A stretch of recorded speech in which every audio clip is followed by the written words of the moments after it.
Hello and welcome to my channel. Today is question number 152 for DevOps and SRE interview. These are practice questions. We're getting ready for our interview so that when you get to the interview, you're confident and you will do fantastically well. That's the purpose of this channel.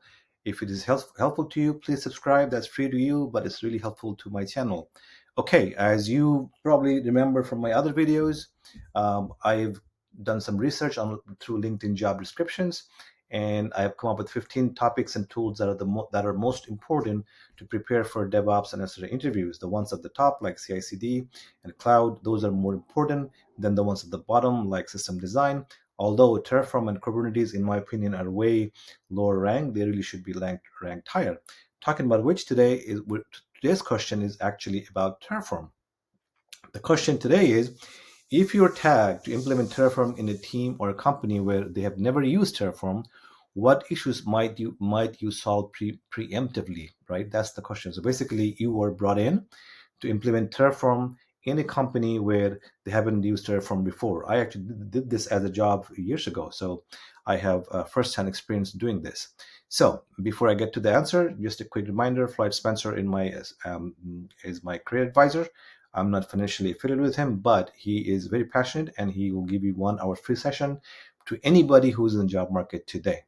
Okay, so if you get to a company or a team where they've never used Terraform before, these are the things that you want to think about or even solve before you start your Terraform tasks, right? First of all, you have to understand how codes are written, if codes are written at all for infrastructure, and what standards are being used. If they're not using good standards, you want to implement them first before writing Terraform code.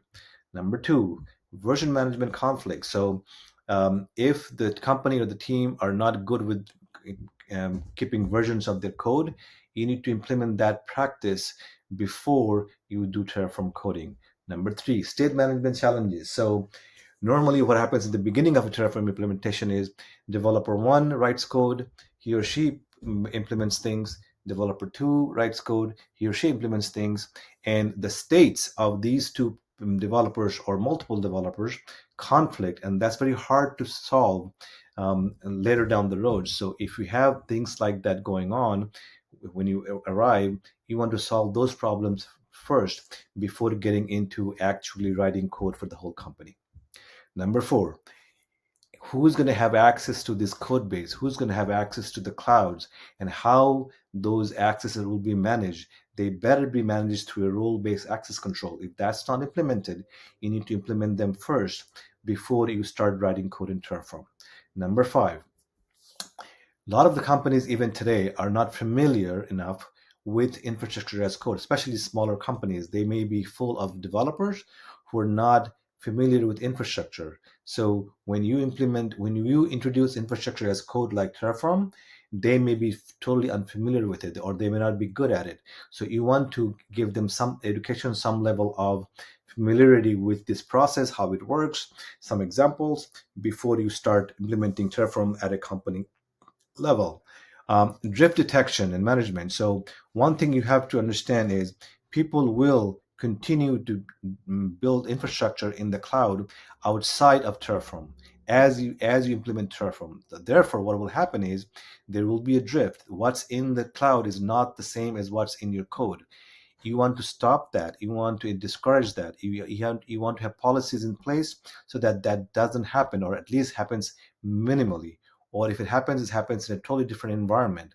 You want to implement those things first. Otherwise, it's going to be a real big mess for you to clean up down the road.